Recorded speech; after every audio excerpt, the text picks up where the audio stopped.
अब नाम है जगत गुरु राम भद्राचार्य का। फुल फॉर्म क्या बन गया वाइफ का? वंडरफुल इंस्ट्रूमेंट फॉर एंजॉय, यानी पत्नी आनंद का साधन है।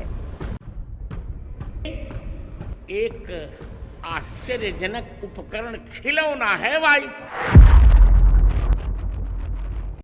अब ऐसे में सवाल उठता है कि वाइफ वर्सेस पत्नी, आध्यात्मिक व्याख्या या स्त्री यानी कि औरत का तिरस्कार।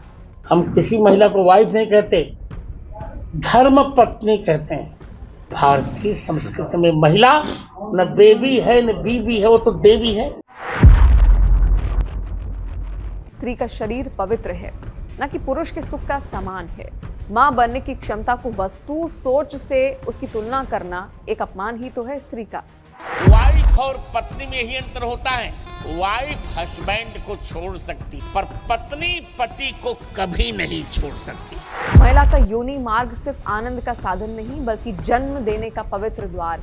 जो पति को पतन से बचा ले उसी को पत्नी कहते हैं। वाइफ में तो ऐसा नहीं है।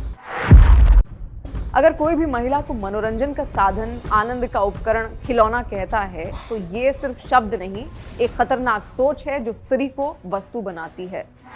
जो कहूंगा वो शास्त्रीय हो।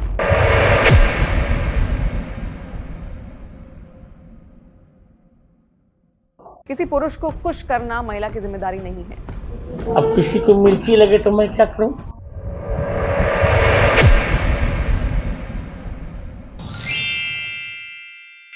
सोशल मीडिया पर एक बार फिर आग लगी है और आग के बीच अब नाम है जगत गुरु राम भद्राचार्य का। वाइफ कितनी खतरनाक होती है। वाइफ का पहला अक्षर आप अंग्रेजी में देख ही रहे हैं। आप जानते हैं, विवाहित लोग जानते हैं, उन्हीं से पूछ रहा हूँ। विवाहित लोगों से मैं पूछ रहा हूँ, बताइए वाइफ का पहला अक्षर क्या है अंग्रेजी में? ऊंचे से बोलिए, डब्ल्यू। हाँ, अविवाहित लोग नहीं बोलेंगे, खत्म, झगड़ा हो जाएगा। साधु लोग नहीं। पहला अक्षर क्या है? डब्ल्यू। अंग्रेजों ने डब्ल्यू का अर्थ किया वंडरफुल। दूसरा अक्षर क्या है अंग्रेजी का वाइफ में? इंस्ट्रूमेंट। तीसरा अक्षर क्या है? एफ। आर। चौथा अक्षर क्या है? ई, एंजॉय। अब फुल फॉर्म क्या बन गया वाइफ का? वंडरफुल इंस्ट्रूमेंट फॉर एंजॉय, आनंद के लिए एक आश्चर्यजनक उपकरण, खिलौना है वाइफ। और हमारी भारतीय संस्कृति की पत्नी क्या है?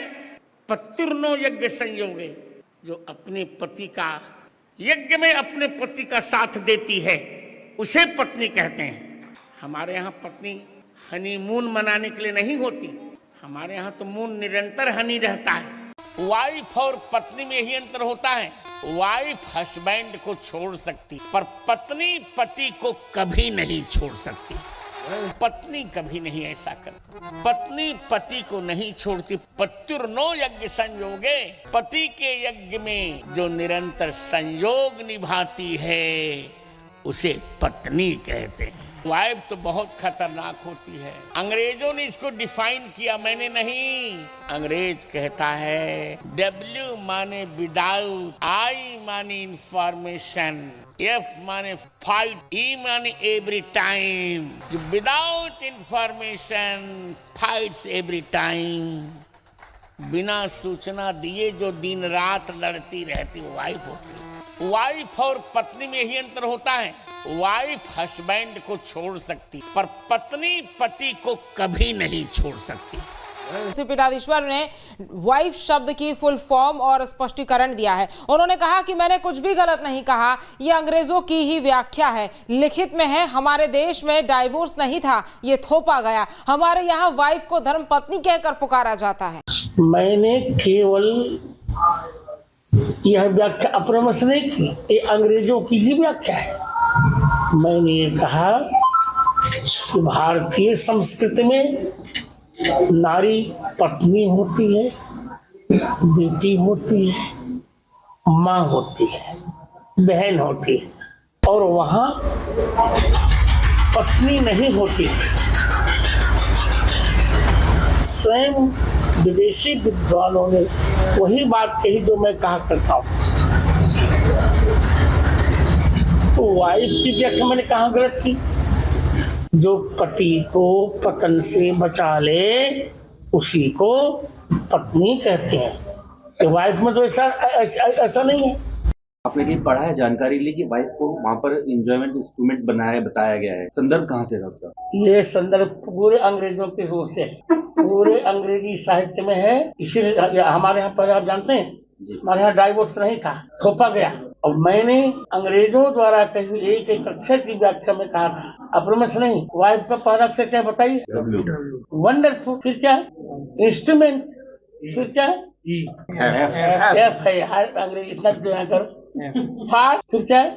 इन्वायरमेंट। अंग्रेजों की ही व्याख्या है, हमारी नहीं। कहीं लिखित में है महाराज जी ऐसा? हाँ, लिखित में है। तो बता सकते हैं नाम आप साहित्य किसी का? लिखित में है। एक बहुत अच्छे विद्वान हुए, बहुत अच्छे विद्वान टीएस बहुत अच्छे विद्वान हुए, उनके लेख में भी है।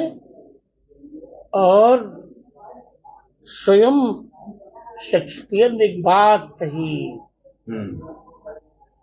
फेल्टी दाई नेम इज वोमेन, मजबूरी तुम्हारा ही नाम नारी है। हमने ऐसा नहीं कहा, हम बार बार कह रहे हैं, हम किसी महिला को वाइफ नहीं कहते, धर्म पत्नी कहते हैं। और यहीं से विवाद भड़क गया। सोशल मीडिया पर चिंगारी स्त्री आनंद का साधन कैसे हो सकती है, इस सवाल पर जैसे ही ये क्लिप अब वायरल हुई है, तुरंत प्रतिक्रियाएं उमड़ पड़ी हैं। सवाल उठे, क्या स्त्री केवल आनंद का साधन है? क्या किसी महिला की भूमिका सिर्फ पुरुष को एंजॉय कराने तक सीमित की जा सकती है? आध्यात्मिकता के नाम पर स्त्री को वस्तु बनाने वाली सोच कब बदलेगी? कई यूजर्स ने लिखा कि ये बयान पूरी तरह स्त्री विरोधी, भेदभावपूर्ण और पुरानी मानसिकता को बढ़ावा देने वाला है।